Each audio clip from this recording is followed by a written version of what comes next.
हे बघा, आमचं यश पाहिल्यानंतर यांच्याकडे एकच विषय आहे की पैसे वाटले, दुसरा त्यांच्याकडे विषय नाही आणि आम्ही ह्या गोष्टींना भीक घालत नाही।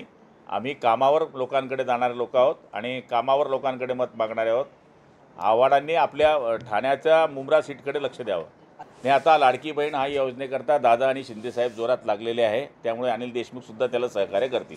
हे बघा, एकनाथरावजी शिंदेसाहेब आणि आदरणीय देवेंद्रजी आणि आदरणीय अजितदादा यांचं सरकार आल्यापासून ही योजना फक्त आम्ही सांगत नाही, आपण सगळ्या योजनेवर जर नजर मारले आणि GR जर पाहिले तर सगळ्यात जास्त काम करणारं हे सरकार आहे। या सरकारने याच्या पूर्वीच्या ज्या योजना आणल्या, मग शेतकऱ्यांना 1 रुपयामध्ये विमा असेल, माझ्या बहिणींना अर्ध्या तिकिटामध्ये जाणं असेल, 1000 रुपयाचा संजय निराधारचा पगार 1500 रुपये केला असेल, त्याचबरोबर शेतकऱ्याच्या माध्यमातून जे मागच्या काळामध्ये 50,000 रुपये शेतकऱ्यांचं प्रोत्साहित अनुदान देण्याचा विषय राहिला होता, ते प्रोत्साहित अनुदान देण्याचा विषय असेल, त्याचबरोबर जे राहिलेले रखडलेले जे प्रकल्प आहेत त्या प्रकल्पांना सुप्रमा देण्याचा विषय असेल, त्याचबरोबर रस्त्यांच्या बाबतीमध्ये 30-54, 50-54 किंवा इतर जे कामं आहेत त्यांचा विषय असेल, या सगळ्या गोष्टी पाहिल्या, किंवा आरोग्य खात्याचा विषय असेल। 2.5 वर्षामध्ये मागच्या काळामध्ये फक्त 2.5 कोटी रुपये मुख्यमंत्री सहायता निधीमधून दिले गेले, पण या 2.5 वर्षामध्ये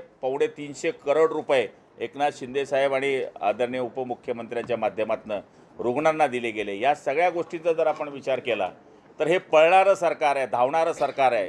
साधं उदाहरण, ह्या जिल्ह्यामध्ये 2.5 वर्षामध्ये 11 वेळेस मुख्यमंत्री येण्याचा रेकॉर्ड फक्त एकनाथ शिंदेंनी केलेला आहे। म्हणजे एका जिल्ह्यामध्ये एक मुख्यमंत्री 2.5 वर्षामध्ये 11 वेळेस येतो, हे स्वातंत्र्यानंतर पहिल्या वेळेस झालं असेल। म्हणजे ही योजना आणली म्हणून आम्हाला मतं मिळणार आहे असं नाही आहे, तर आमचे मुख्यमंत्री, आमचे उपमुख्यमंत्री आणि आमचे मंत्री हे लोकांपर्यंत पोहोचत आहेत, आमच्या योजना लोकांपर्यंत पोहोचत आहेत। त्याच्यामुळे आम्हाला या योजनेचा निश्चितपणाने आमच्या बहिणींपासून फायदा होणारच आहे, पण लोकांपासून सुद्धा आम्हाला याचा फायदा होणार आहे।